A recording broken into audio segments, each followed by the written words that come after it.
Welcome to the Meeple Syrup Show, where board game designers discuss design. We're on episode 9, and our title is Down with the OPP. And, we're going to be talking about IP. What is IP all about? That is intellectual property. So think games that already have a theme or a world that's out there. How do you design games with an already created universe in mind? So with that said, we have Kevin Nunn and Kevin Wilson scheduled to be on the show, but let's just chat to the other guests and see what games they've been playing this week. Dylan, what have you been up to this week? I have been building a giant Terminator suit of Space Marine armor for my son, so I have been doing absolutely nothing but that this week. But I was going to start commenting about what you were saying, but I received a cease and desist letter in the spirit of the IP episode. But I was wondering, since I can't say Space Marine anymore without lawyers getting down my throat, perhaps we'll go over to Sen and see what he's been playing. I've been playing Adventure Maximus with the boys, still doing some role-playing with them. Getting ready for my big Dread night. Dread is another role-playing game that I play with a bunch of the game designers in town. We're doing it for my birthday on November 3rd. My birthday's on the 2nd, but we're going to play on the 3rd.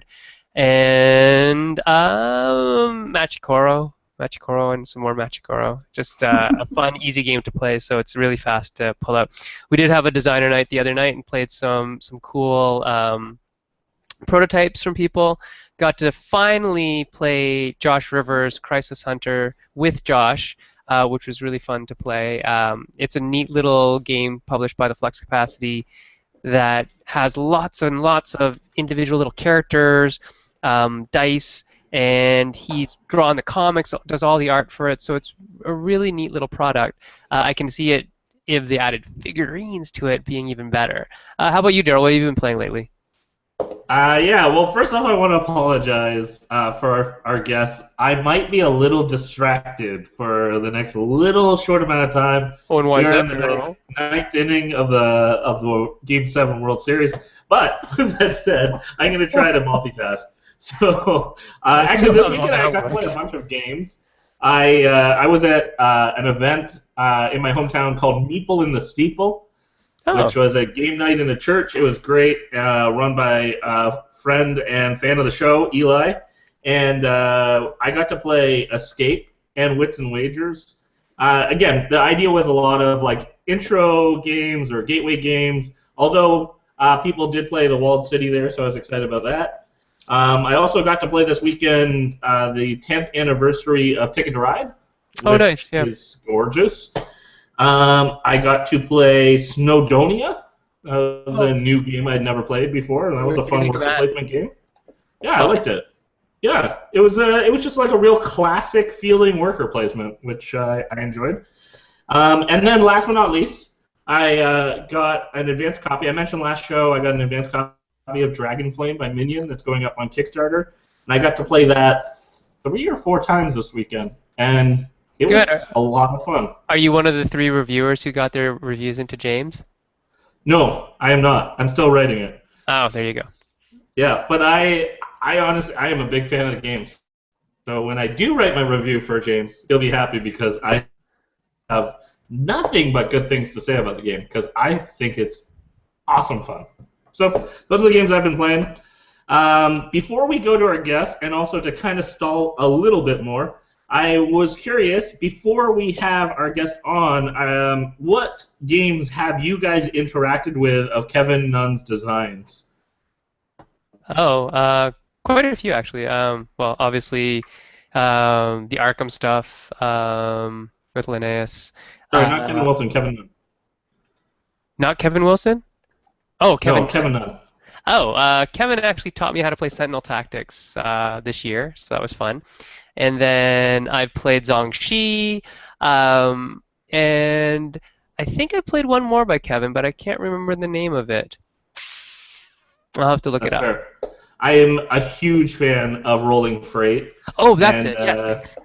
I'm a huge fan of that game, so that is one of my favorite games. So I'm super excited that Kevin Nunn's on the show. He has designed many great games. And then we also have Kevin Wilson hopefully showing up we're having some technical difficulties, but we'll hopefully have him on the show.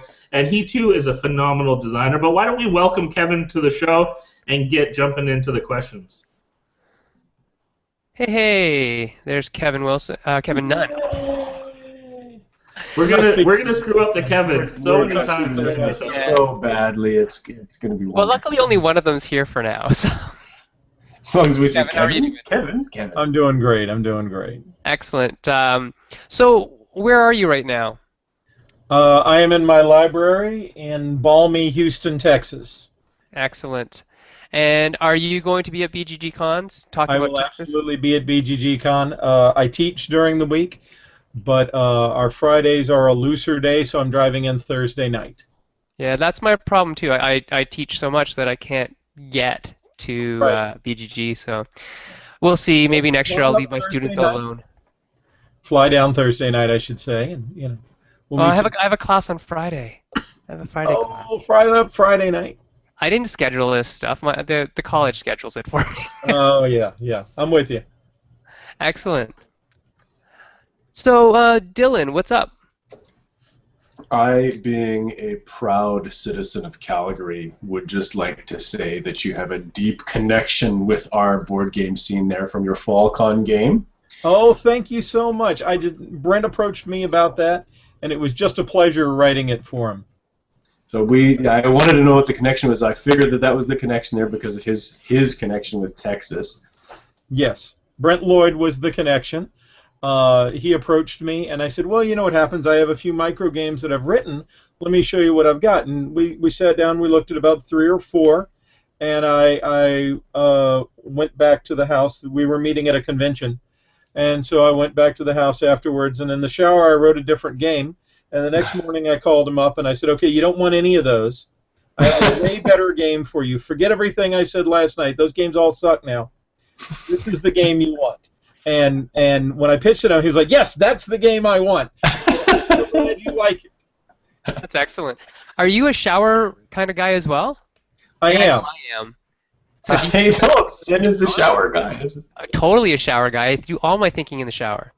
Well, my my mentor in college, one of my math professors, used to call certain problems that she'd give shower problems, meaning sometime in the shower you're going to figure out the solution and then you'll go scamper off and write it down. And she was right, drove my girlfriend nuts, but that's okay. I got through the class and I got an A. So I think it's funny. Eric Lang was just talking about that as well in Nerd Nighters. He just said that he often solves problems when he's not thinking about the problem. It's when he's doing right. And for me, that white noise and my kids not hanging off of me really helps. So the shower is my sanctuary, and the white noise really does help a lot.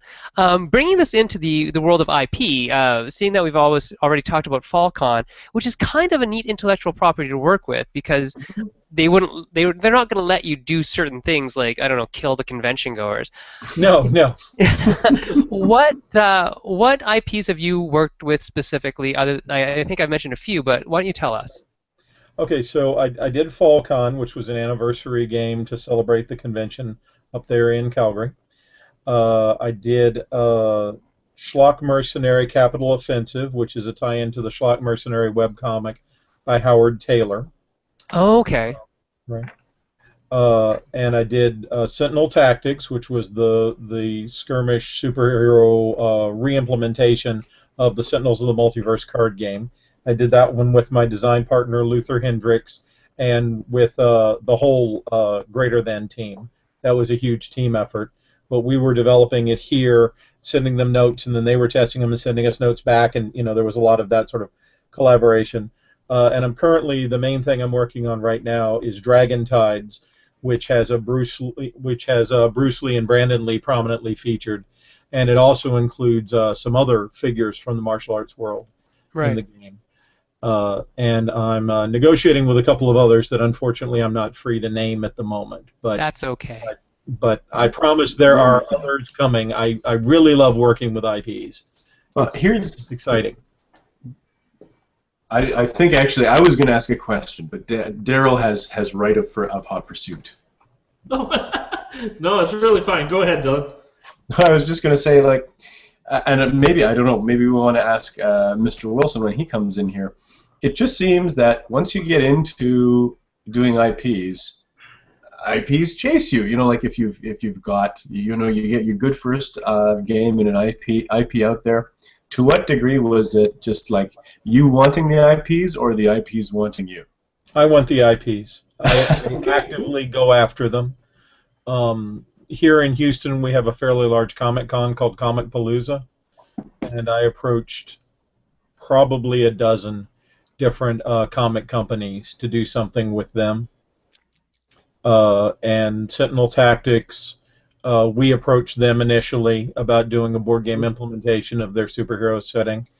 The game engine Tac Dice, which is used in Sentinel Tactics and is used in Schlock Mercenary, was developed with the idea that it should be modular and be able to be adapted to serve different IPs.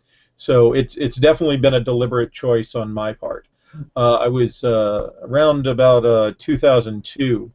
I was chatting with another Kevin named Kevin Horowitz, and he mentioned how great it would be to get American designers who were really great at theme, but at the time the mechanics were kind of shaky, we'll say, and to get Eurogame designers who had great game, but at the time the theme was kind of thin, we'll say. And wouldn't it be nice to get those people together so that we could have really great theme alongside really good, solid gameplay? And I said, yes, that's what I want to do. And so I've been actively pursuing it. But you're right. Once you've shown that you can do it, it really opens a lot of doors, and then people start approaching you. That it's certainly, once the first one was done, it was a whole new conversation for all the others.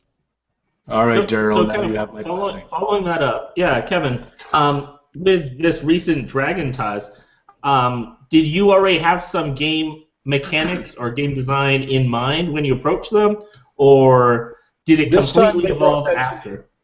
This time they brought it to me. Artistic Justice Games works closely with Greenbrier Games. And Luther Hendricks and I were working with Greenbrier to develop a game, which is not yet announced but is still in development. And Greenbrier said, would you be willing to put that project on hold so that we could then focus on completing this Bruce Lee game? And they had some preliminary notes and they had some preliminary components, and then Luther and I jumped in and have been overhauling it and streamlining it ever since. They had some initial high concept stuff that they wanted the game to be this kind of game, and then we jumped in and have been helping ever since. So that one, they brought it to us rather than the other way around. Neat. Okay. So with this new one, with Dragon Tides, what kind of? Because I've looked at the game a lot. I'm a big martial arts fan, being a martial artist myself.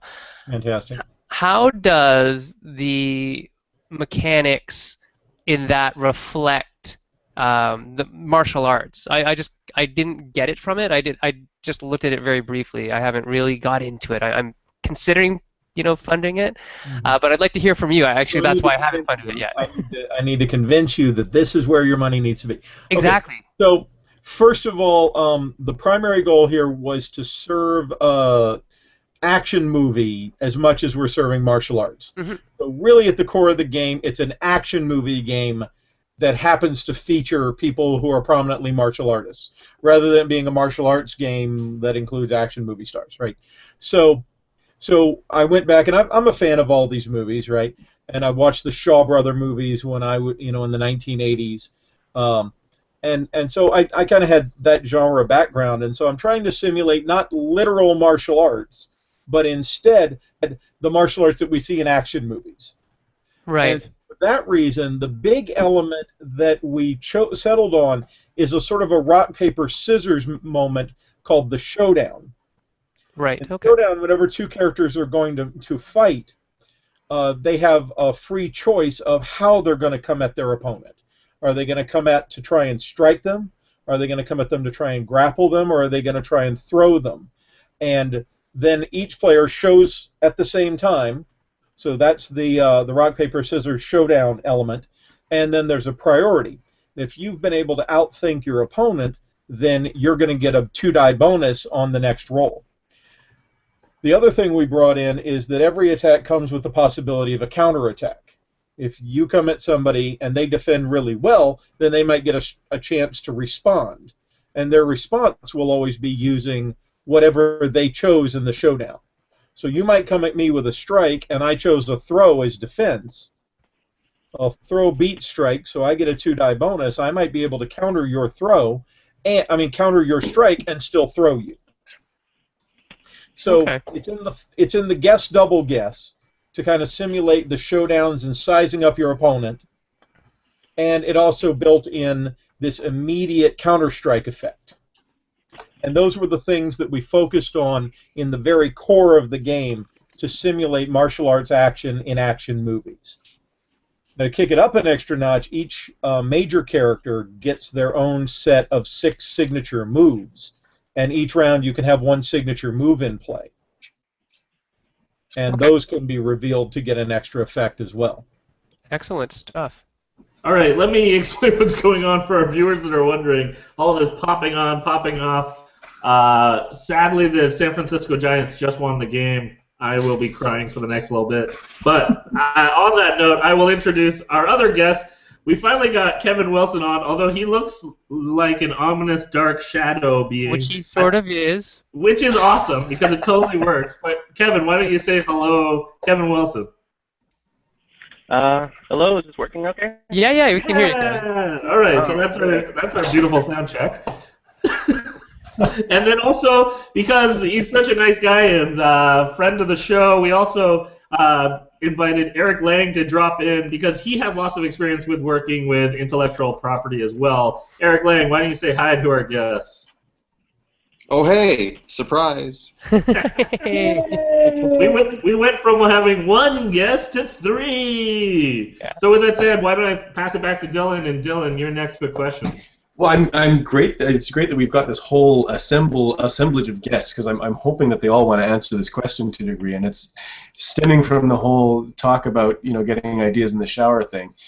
If you like to do a given IP, does that draw you in? Are you already getting game ideas based on the IP that you're chasing or the IP that you're working for, or do you kind of go off and you have totally off the wall ideas that you somehow want to fit into the IP? How does it work? Because your theme is kind of already built for you. I'll throw that out to everybody. Who first, Dylan? If I said Kevin, then 2 people would be talking at the same time. So why don't we let's start with Eric, and we'll go from left to right. All right, so Lang, Nunn, Wilson. Gotcha. I'm sorry. Can you please repeat the question? I lost audio for half of that. The head injury. It is. Take a look at that. That's quite a good injury. All right. So you're already working for an IP. Some of the themes already kind of written for you. Are you designing a game that's already you're already kind of working within that world and developing mechanics that you think is based on that theme, or do you develop some kind of completely off the wall game idea that you then have to kind of put into the IP? What's your process like? Well, the sort of cop-out answer, I hope it's not too cop-out, but is to say that it's different for every single game. I don't have one process for every game I work on, but generally, broadly speaking, my ultimate goal is to adapt a game, especially since I work mostly in board games and card games, to adapt the game to the IP and offer a new experience with the same soul as the IP. It has to be a new experience, something that you can't get out of especially if the other IP is a game, right? To get something that you cannot, something that you were, I guess a formula would be 80% what you were expecting and 20% what you were not expecting. Or in the case of something like XCOM, where it's 80% what you were not expecting, surprise. 100% what I was not expecting. So I'm going to rephrase that question for Mr. Nunn. Mr. Nunn, because there's another Kevin in the room, you said that you took the same mechanic or similar mechanics for Schlock Mercenary and then applied them to Sentinel Tactics. How did Yeah. that go over with Greater Than? Well, that was actually the beginning of the conversation. We brought them Schlock Mercenary and said, this is what we've done for this game, which is very much a Space Hulk kind of a setting. Tight corridors and man-to-man battle. We want to blow it up and do something huge for your superhero setting, but still use these underlying die mechanisms. And they went off and deliberated it, and then came back to us and said, yes, we want to see a first draft.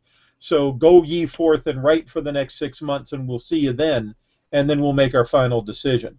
So the mechanism was part of the initial pitch of Sentinel Tactics. In other cases, it tends to be that I go off and I study them. If I didn't already know the IP, then I go to school and I learn everything I can about the IP.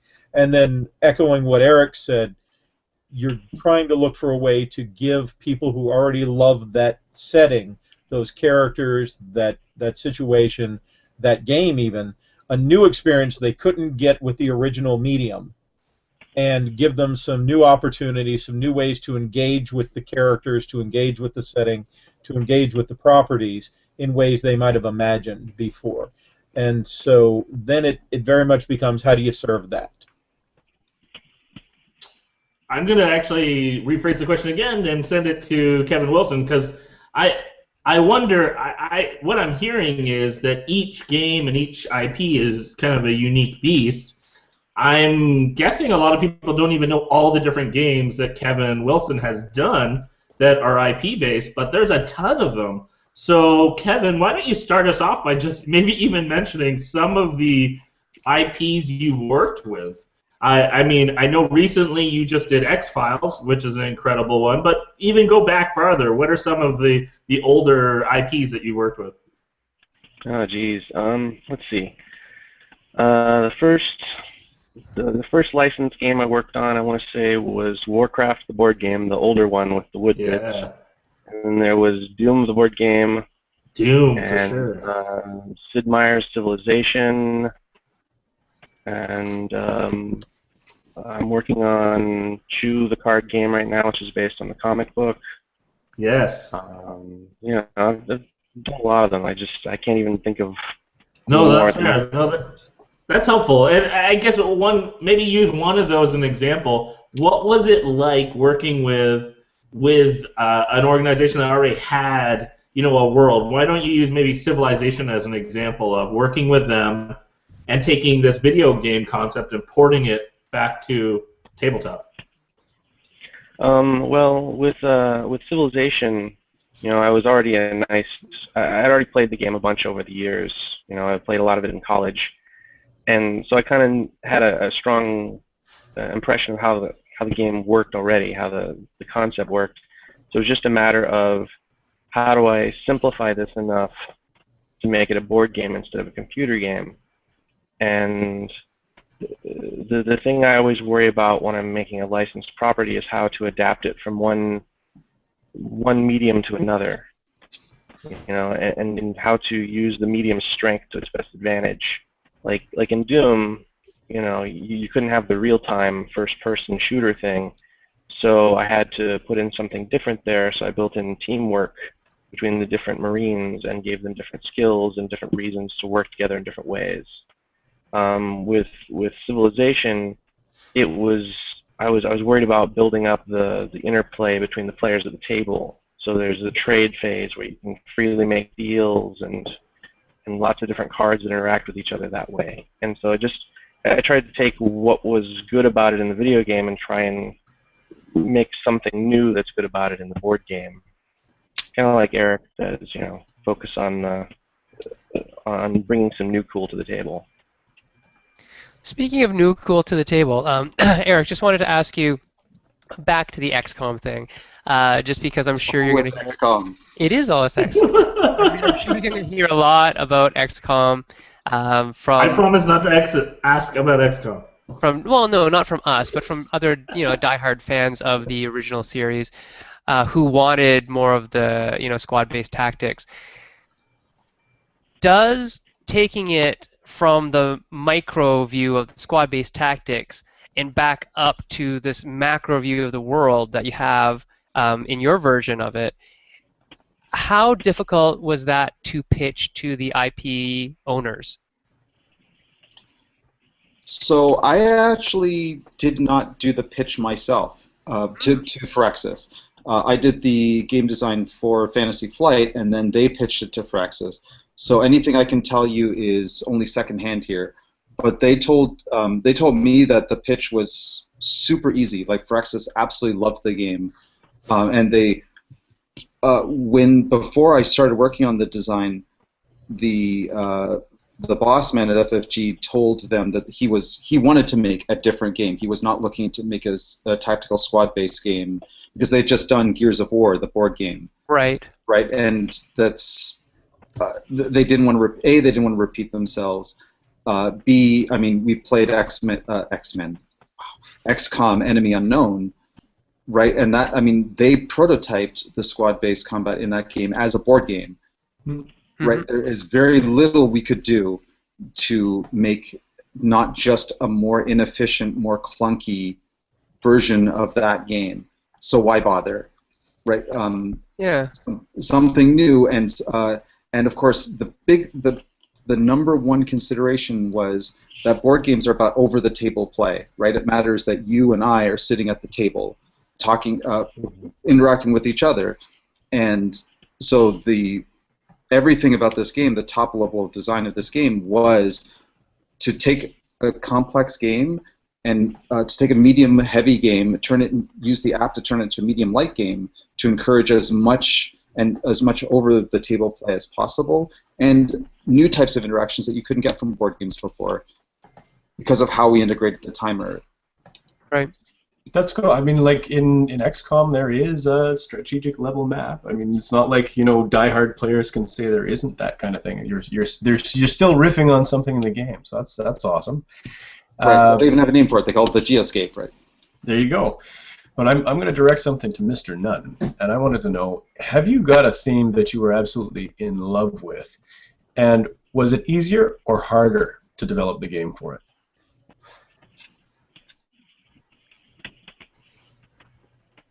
That's a really good question. So are we restricting this just to IPs I've developed? No, Actually, no. Yeah, go wild. Okay, so go wide out. Okay, so I think I still have to come back to Sentinel Tactics because I have spent way too many years of my life waiting for the superhero game I really wanted to play.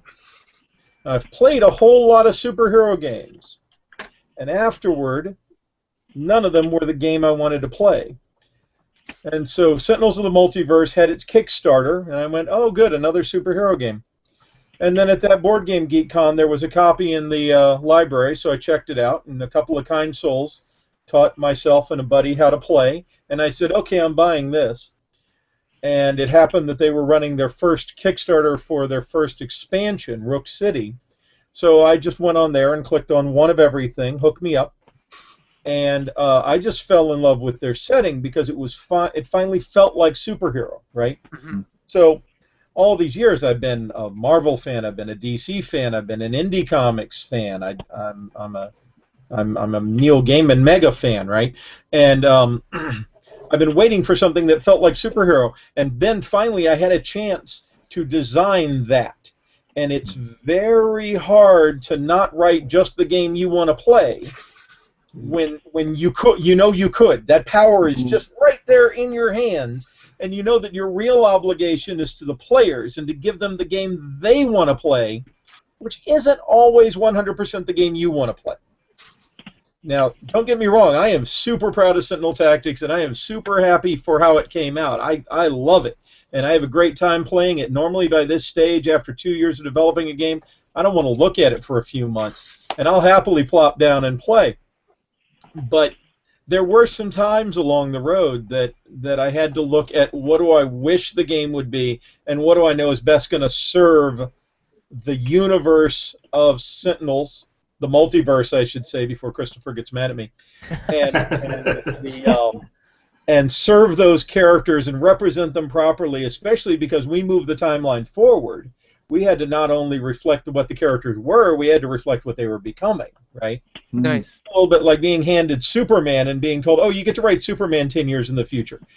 Yeah, there are things you want to say, but you know there are things you've got to say. You know, there are things, and so it was a real challenge to walk that line. Fortunately, I have a wonderfully abusive playtest group who will not let me get away with anything. They tell me what I need to hear. They seldom tell me what I want to hear, and that helped. And the Greater Than guys kept a good eye on us and made sure that we stayed true to their characters as well. And so that helped as well. But there were certainly times that I wanted to go run off to the side and go, oh, wouldn't it be cool if we could do that? No, Kevin, you can't. That's not what this character does. So on that note, I know, for instance, a popular IP right now, there's a lot of like zombie games coming out, and I heard an interesting story from Kevin about this Kickstarter game coming around because why don't you tell us about it, Kevin? How did I Hate Zombies come about, and what's the backstory there? Why did you make a zombie game? Well, really, it was I was talking to the Board Game Geek guys, and they were talking about their plans to do these micro games, and I pitched them on a couple ideas, and the one they got excited about though was that they wanted a game. The zombie game idea that I had actually was the one, and I didn't want to just do a straight zombie game without any humor or anything to it. The market is so full of those. Instead, I wanted to do kind of a humorous riff on it and make fun of the genre a bit, you know, and just kind of go as far wide as I could, make it silly, and I had kind of a rock paper scissors with waiting on it mechanic that I'd had sitting around in the back of my head for a while that I really wanted to use somewhere, and I wanted to do a game that was sort of falls into the same niche as like Werewolf does, where you might have a big group of players all playing it together at a convention or something, and that was kind of really the elements that went together on that one. Was just they liked the zombie pitch, had the rock paper scissors mechanic, and wanted to do it for a large group of players. So. Absolutely, and I know you're not one for self-promoting, so I will do it for you. It's on Kickstarter right now. People should check it out. I have a copy of it, and I think it's hilarious. Like Kevin mentioned, especially with big groups, tons of fun. Rock, paper, scissors with special powers. Super easy to teach people, and everyone has a great time. But Sen, I know you have a follow-up question. It kind of involves Kevin probably a little more Eric. Yeah, so one of the games that I've played of Eric's and Kevin's is the Gen Hex game that's based on a comic book IP. I just wanted to know, because it's happened to us before, where we're given the IP and then they give you a whole bunch of restrictions. What's it like working with IPs, with restrictions, and then because you guys co-design it, does that factor into how you view the IP when two people are trying to interpret the same IP? Eric, to you. Eric, go. So Generation Hex was it was a property given to me by a publisher who just approached me out of the blue, and they said, we have this comic that you don't know who we are, but we have this comic that we know you're going to like because it's just awesome. And I kind of respected their boldness. So I read the comic, and it was awesome. It was really, really cool. And so I was looking for Kevin had just recently left Fantasy Flight, and I've been looking for an excuse to work with Kevin for a long, long time. And so the timing was just right. So with this particular game, this was a game I was originally going to do myself, and then Kevin came on board. We just decided to co-design from scratch. From the IP standpoint, we didn't get a lot of restrictions from them. The publisher asked us what kind of game we wanted to make, and generally, if the way I work, and Kevin's pretty much the same way, I'm pretty sure, is like if we love restrictions. We've been doing this long enough that we don't want to do a blank slate. So if we don't get any restrictions, we give ourselves some. And so the first thing we did is we looked at the story, and the story is really cool, but it doesn't translate well to gameplay. It was way too linear. So we decided to focus on an aspect of the backstory to the comic book, which is the wizard school that these characters would have attended, which has a little bit of a sort of a Hogwarts type feel.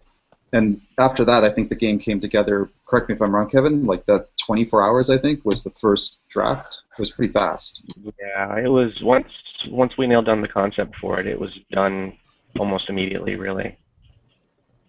I mean, well, not done, but 90% done almost immediately. Right. The easy 80%, the prototype. Yeah. So I kind of wanted to follow up with Mr. Wilson. This whole Mr. thing. I'm going to follow up with Kevin. I'd like to follow up with Mr. Wilson on the topic of constraints. Maybe you have a different example or the same example from a different angle. Well, it's like when you're writing a story. The hardest thing is having that sheet of blank paper in front of you. But once you have a concept, once you have a topic, it becomes much simpler to write the story at that point because you're working inside certain parameters. And for me, it's definitely the same way for games. For years I worked in fantasy flight games, and typically I'd be given a topic or an IP to work with, and a bunch of we want it for this many players to play for this long and that sort of thing, and maybe we want this kind of component in it. And that really gives you a lot of starting ground to work from. And as long as you can learn how to be flexible within that and how not to feel like you're going to be dead-ended, there are ways to learn to kind of accept a restriction as a guidepost as opposed to a stop sign. And once you can do that, the restrictions actually become kind of helpful and comforting. Yeah, I don't know that there's any established designer who's ever answered that restrictions are in any way bad. It seems like they're always kind of universally these sparks for new ideas. But Sen, you got a follow up for that? Oh, I just actually wanted to ask any of you guys, Kevin specifically, actually, because you have the X-Files IP, or did the work with X-Files. Was there any one funny thing that you weren't allowed to do? Just one. One funny thing that I wasn't allowed to do, not with X-Files specifically, but when we went back to reprint Civilization, actually, we were asked to take Chairman Mao out of the game specifically because I don't know the specifics behind it, but the story I was given was that because it was being printed in China, they didn't want us to have a game in which Chairman Mao could lose. Wow. Being of that people, I can actually assure you that is probably exactly why. Wow. Having lived in China for 5 years, they've scientifically determined that he was only 60% right. So that's okay. He could lose 40% of the time. It's true. But I'm gonna make a couple plugs. One, social media-wise, if people have questions for our guests, please send them to us. You can send them on Twitter at Meeple Syrup. Also, I gotta give a shout out to Kevin Nunn and his blog because it is incredible. Thank you very much. I regularly read it. I think it's fantastic. Yeah, well, I read it every day. I don't even update it every day, you big liar. I know. No, I check all the time. I just see the same story all the time. But Kevin Wilson made the very soon, couple of days. Kevin Wilson made the comment of guideposts, not stop signs. I think your website is a guidepost for designers. Tell us a little bit about the blog. Tell us a little bit about what people can find there. Okay, well, the short of it is that I travel a lot around. I like collaborating with other designers. I go to Protospiel events. Recently, I flew out to San Jose just to go to a Protospiel event. I just really enjoy it. But there are certain soapboxes. Well, I'll politely call them soapboxes, and I'll honestly call them rants that I have. And after subjecting every designer that couldn't get away fast enough, I needed a new audience to listen to me. So I started writing my opinions about design in a blog. Now, it happened that I had a friend who was a blogger, and I mentioned to her that at some point I wanted to write a book about design, and she said, "What are you waiting for?" And I said, "Well, clearly I haven't been doing it long enough." She's like, "You're an idiot. Go write a blog." And then you can, that'll help you work through your ideas, and it'll help you work through your thoughts. And it's true. I've learned a lot about design by writing about it, and I've had to really codify some of my opinions and really work through some of my viewpoints. But in general, what I try to do is I try to take on as many of the mechanisms and as many of the mechanical issues of design as I can, with an occasional divergence into game design philosophy, like why do we design, what are we after, what are we trying to achieve. But mostly it tends to be a nuts and bolts kind of design zone, mostly written for people who are already more actively designing rather than somebody who's just starting out and trying to figure out how to start.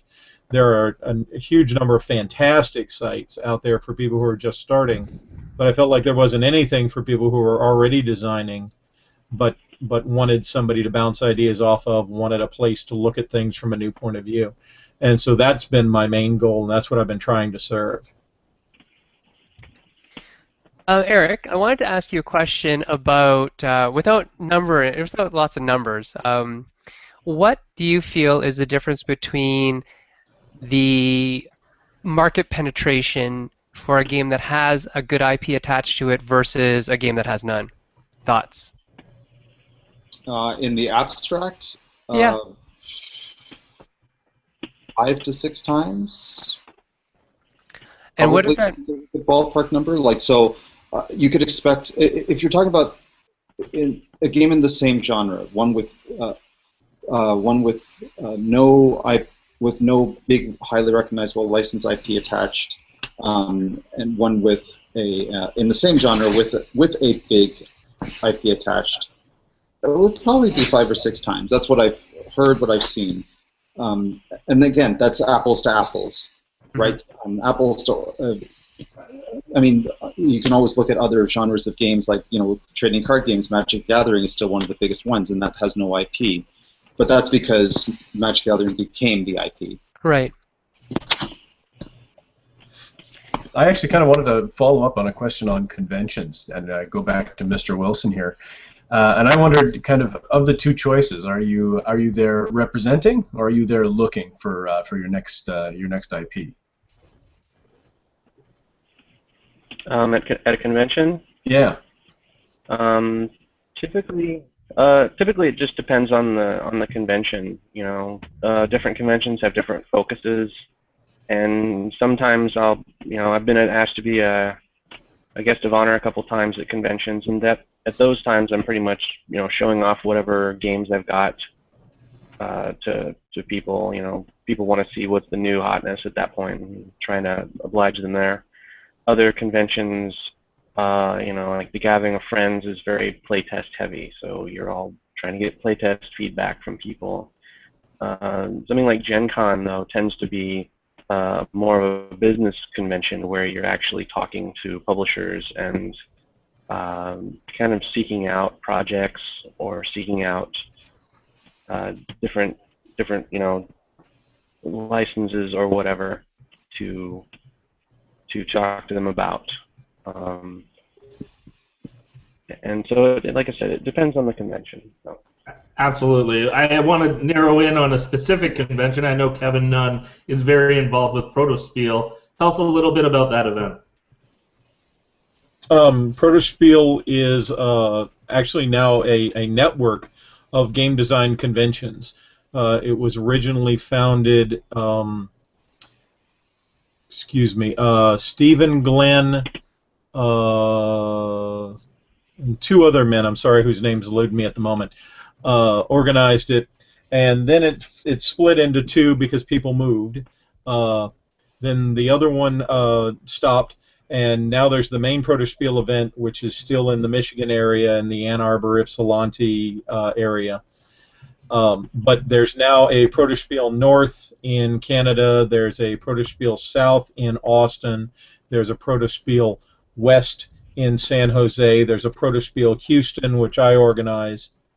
And I think there are a couple of other events which are playtest specific but are not called Protospiels.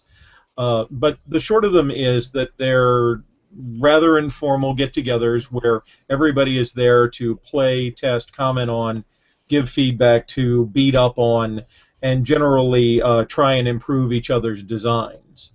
It's fantastic. You'll see things and ideas that you couldn't have conceived yourself, and you'll get feedback that's just phenomenal because these are people who are actively interested in design and they think about it, and so they can give really incredible feedback on games that they've never seen before. So perhaps you've been developing a game for a few months with your home group. This is where you get a chance to get fresh outside eyes if you don't normally have access to that, from people who understand that they need you to be candid, people who understand that you want their honest opinion, not their nice opinion. And so it can really be empowering for a designer. At any Protospiel event, I usually leave with hundreds of fresh ideas in my head, and hopefully I've given away as many to counterbalance that. I think that's an awesome thing to kind of ping off on, because I wanted to ask Eric.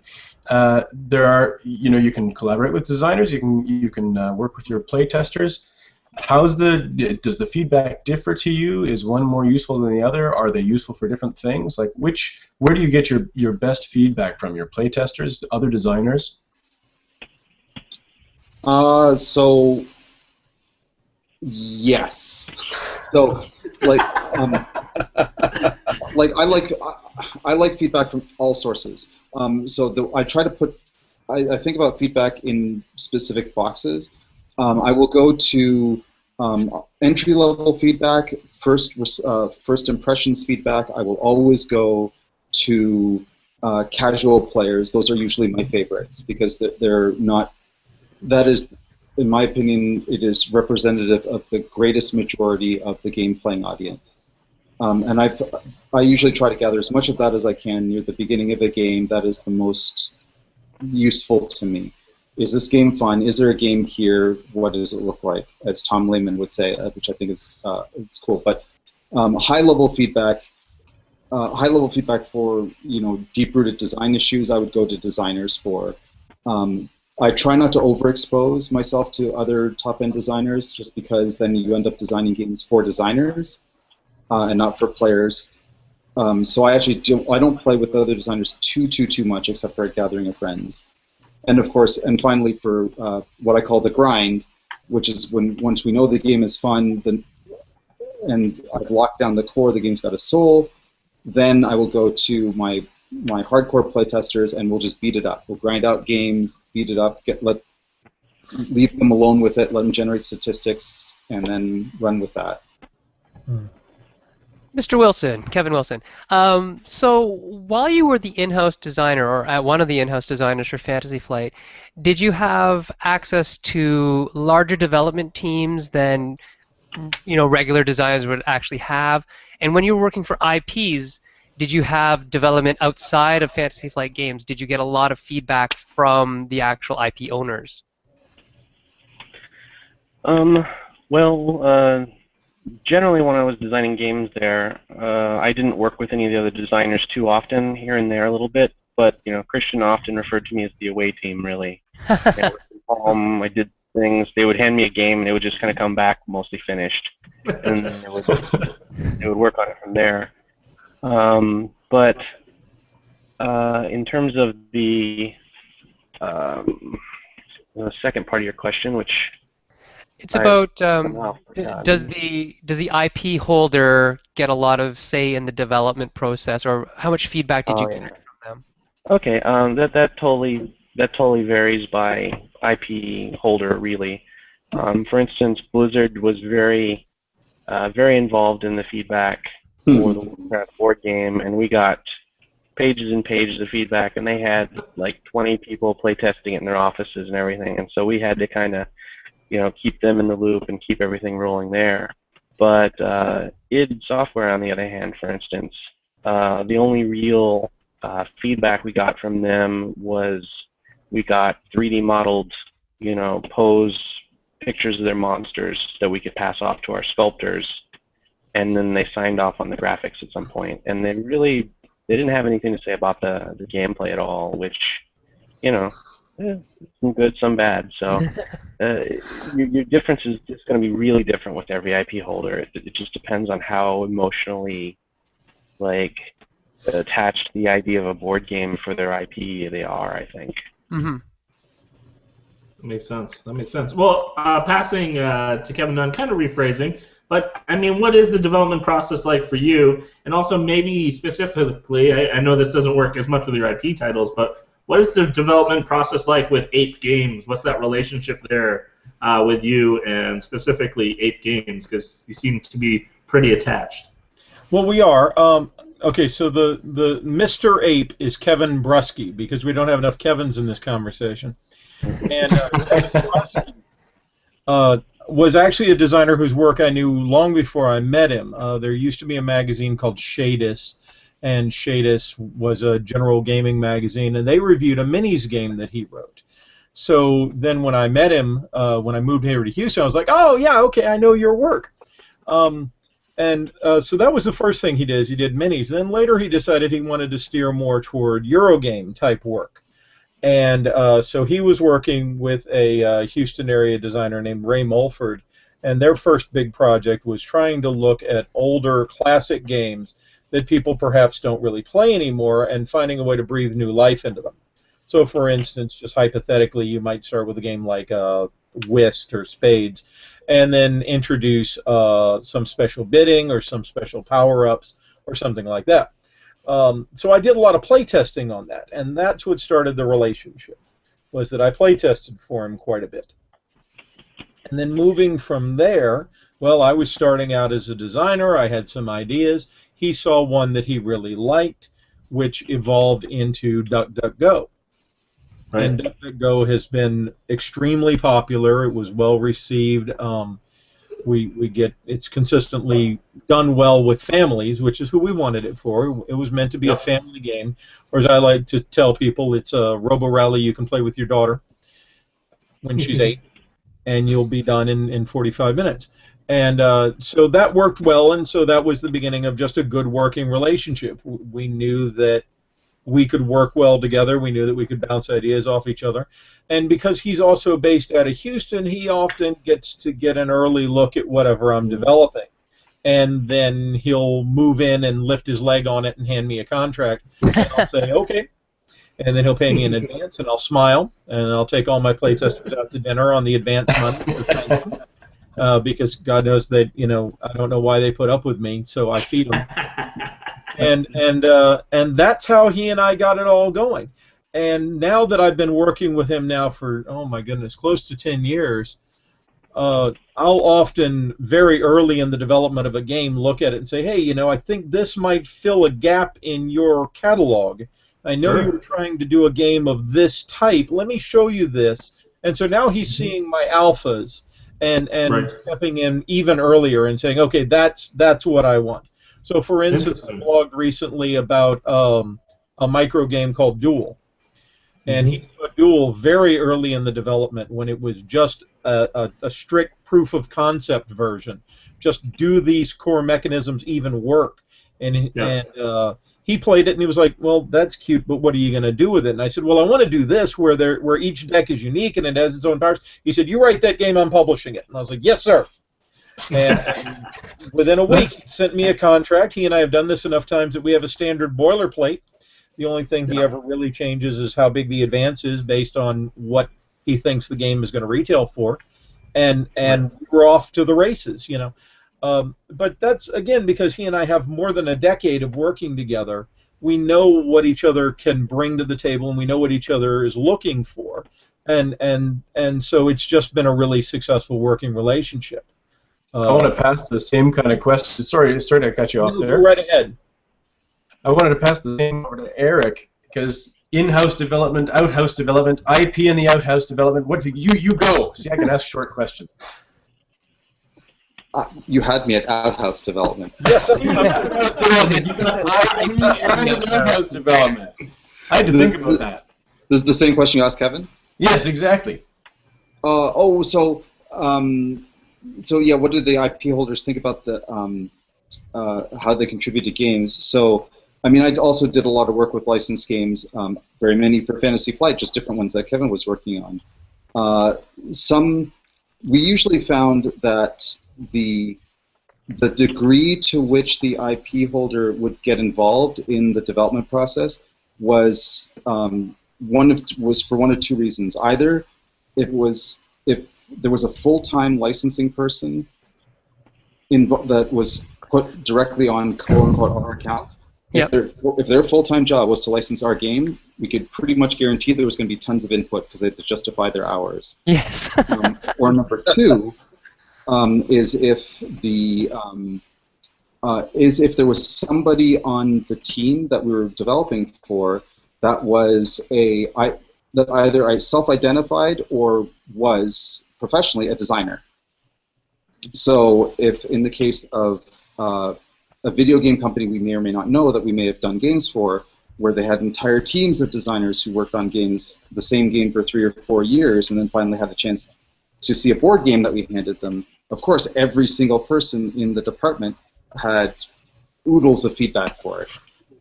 If it was for people who are busy, like George Martin, for example, working on Game of Thrones, he was not really that much of a gamer. He plays Risk. When we did the collectible card game, he had no opinions on the game whatsoever. He was just like, our first phone call, he said, "I'll trust you." And so we pretty much just had to deliver and earn his trust. And he's actually, so far to date, he's my favorite licensor because he left us alone, but as soon as he got interested in the game, he actually became progressively more a pain in the rear, in the good way. Yeah. Because he played it and started having opinions. And then I felt like I really had to earn his respect on the game, which is really cool. Yep.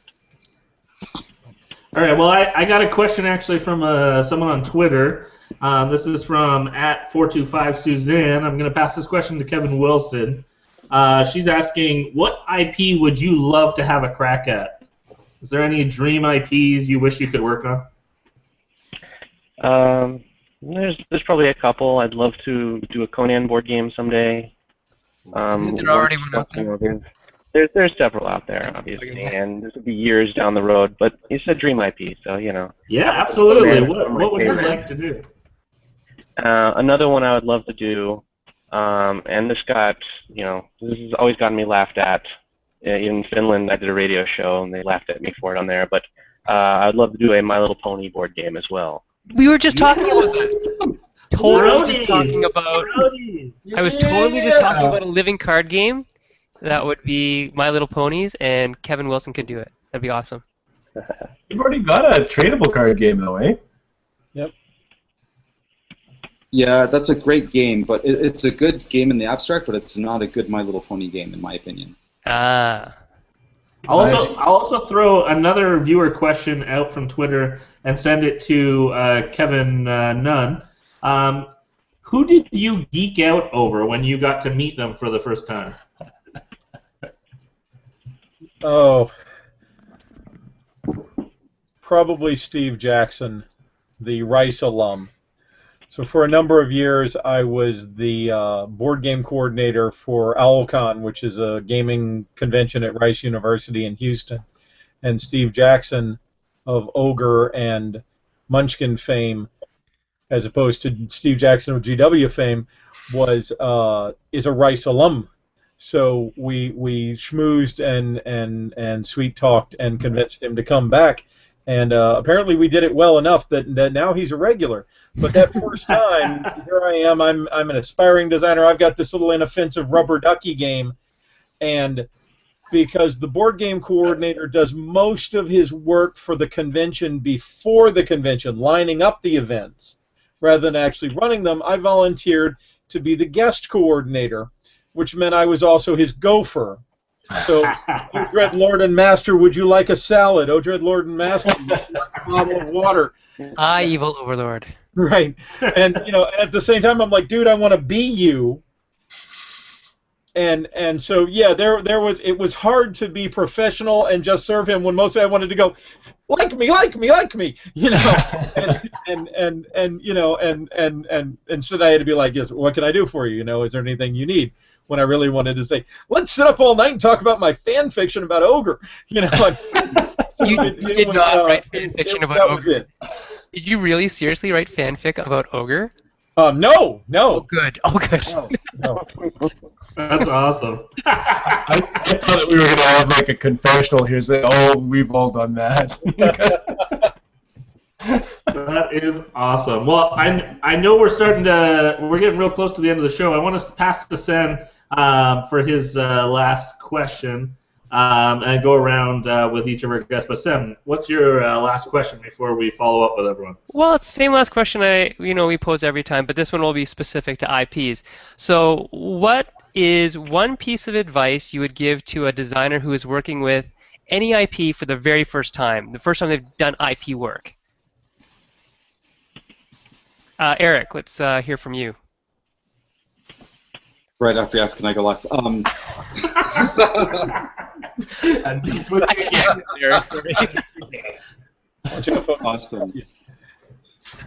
So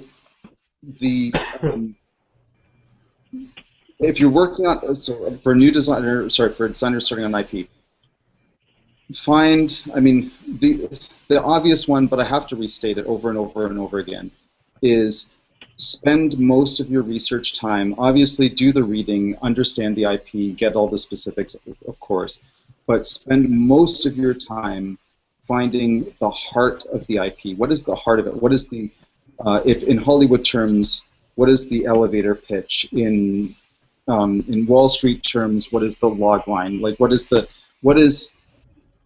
thing that you could, what is the way that somebody other than you, other than the designer, other than the game player, what would they say to another gamer at the game store about this game? Keep that and that alone as your guiding principle for the vision of the game, and always design against that. Excellent. Almost everything else is noise. Good. Kevin, Mr. Nunn, what would you say? It's about what the fans love. Make them love that even more in your game. Excellent. And Mr. Wilson? I would say don't dig too deep into the IP. Like, you want to dig a little ways into the IP to a certain level, but if you go too deep, it starts to become a kind of in-jokey kind of product, to the point where only fans of the game, or only fans of the IP, can understand the game and can play the game. And you don't want to go that far. You want to find a happy middle ground. Excellent. That's excellent advice. Very good. Well, on that note, I'm going to wrap up the show. We're going to have an after show. I want to extend the invite to Eric, Kevin Wilson, and Kevin Nunn. If you want to join in the after show, if you still got energy, please feel free to join in. We're going to be talking about, some of our favorite games that are IP and just chatting about that. We also want to thank each of you for being on the show, sharing some wisdom. I know it was a quick show and time's already gone, and you guys have so much more to share because clearly you have a lot of games designed, not just with IP. So hopefully we'll each have you on the show again in the future talking about another topic, because each of you are wealth of knowledge on game design, and I know our viewers have a lot that they would love to learn from you. So with that said, I just want to say thank you. Thanks, everyone, for tuning in, and we'll see you next week. Keep designing great games. Thanks for tuning in. Oh, 1 second. 1 second. No, 1 second. Hold on. There's things happening. Totally things happening. Just cut it. We'll cut it. We'll put the song in later. We'll put the song in later. Yeah, sing the song. Sing the Sock song. puppets. Sock Why didn't you puppets. Yeah, sock press puppets. not live? Oh, not live? You mean stop broadcast? Yeah, we can do that.